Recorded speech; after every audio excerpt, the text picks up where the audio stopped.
ఇది jade plant కాదు. ఇదొక డిజైనర్ పీస్ అనమాట. ఈ వీడియో కనుక చివరి వరకు చూస్తే మీరు కూడా ఖచ్చితంగా మీ జేడ్ ప్లాంట్‌ని డిజైన్ చేయడం స్టార్ట్ జేస్తారు. మనం ఇంతకుముందు కటింగ్స్‌తో చేసేవాళ్ళం. లేకపోతే అసలు యాక్చువల్‌గా ఒక డిజైన్ చేయాలంటే ఇలాంటి ప్లాంటే కావాలని చూపిస్తూ ఉంటారు కొంతమంది. మనం ఏ డిజైన్ చేయడానికి లేకుండా ఎదిగిన ప్లాంట్‌ని లేదా పెరిగిన ప్లాంట్‌ని తీసుకొని మనం ఈ చక్కటి డిజైన్ చేయొచ్చనమాట. యాక్చువల్‌గా మీరు ఇలాంటి డిజైన్ ఆన్‌లైన్‌లో చూసే ఉంటారు. కానీ ఇదేంటంటే మీ మొక్క ఎలా పెరిగినా సరే మనం దాంతో డిజైన్ చేయగలం. నేను చూపిస్తున్నట్టుగా మీరు ఇట్లాంటి ఊసే తీసుకోవాలని లేదు. మీ దగ్గర ఎలాంటి తీగున్నా సరే అంటే అది కొంచెం బెండ్ అయ్యేలాగా ఉండాలి. అట్లా బెండ్ అయ్యేలాంటి తీగని దేన్నన్నా తీసుకొని ఒక్కసారి ఇట్లాగా యూ షేప్ లాగా దాన్ని ఒకసారి మలచండనమాట. ఎందుకంటే మనం ఆ షేప్‌లో దీన్ని చేస్తాం కాబట్టి. సో, యాక్చువల్‌గా ఇలాంటి షేప్ చూపించినప్పుడు అందరూ ఏం చేస్తారంటే అటు పక్కన, ఇటు పక్కన కొమ్మలున్న వాటికి చేస్తారు. ఇది చూడండి అసలు నా మొక్కని మీరు అబ్జర్వ్ చేస్తే ఎలా పడితే అలా వచ్చేసాయి కొమ్మలు. అవునా? బట్ మనం దాన్ని సరిగ్గా ట్రైన్ చేస్తే ఒక డిజైన్ చేయొచ్చనమాట. సో, ఈ ఊసని అటు ఇటు గుచ్చుకున్న తర్వాత దానికి ఒక పక్కనున్న వాటిని అంటే అటు సైడ్ ఉన్న కొమ్మల్ని మాత్రమే అటు పక్కన కడతామనమాట. అంటే కొన్ని కొమ్మలు తీసుకుంటే సరిపోతది మీకు. ఆ కొన్ని కొమ్మల్ని తీసుకొని అటు పక్కన కట్టేసేయండి. వాటిని తీగతోనే కట్టాలని ఏం లేదు. థ్రెడ్‌తో కడితే ఇంకా బెస్ట్ అనమాట. నేను థ్రెడ్‌నే యూజ్ చేశాను. సో, మీ ఇష్టం దాన్ని దేనితో టై చేస్తారు అనేది. సో, ఆ పక్కనున్న వాటిని అటు అటు టై చేసేసేయండి. ఈ పక్కనున్న వాటిని కొన్నిటినే అన్నిటిని కాదు. ఈ ఇటు పక్కన టై చేయండి. టై చేస్తే మనకప్పుడు ఏమవుతుంది ఇట్లా ఒక హాఫ్ సర్కిల్ వచ్చినట్టుగా అవుతుంది కదా! సో, హాఫ్ సర్కిల్ సరిపోతుంది. కానీ మరి మనకింకా వెనకాల కొమ్మలు మిగిలిపోయాయి కదా!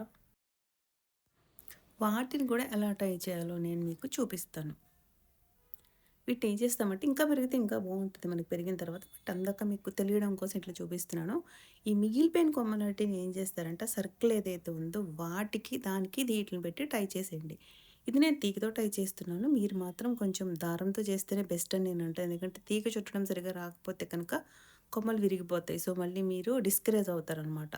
సో, వెనకాల మిగిలిపోయిన ప్రతి కొమ్మని ఏం చేస్తారంటే ఈ యూ షేప్ ఉంది కదా! దానికైతే అటాచ్ చేసేసేయండి. ప్రతిదాన్ని అంతే. సో, దారంతో చేస్తే ఏమవుతుందంటే మనకి ఎక్కువ రోజులు ఉండదు. బట్ ఏంటంటే కానీ విరిగిపోకుండా ఉంటాయనమాట.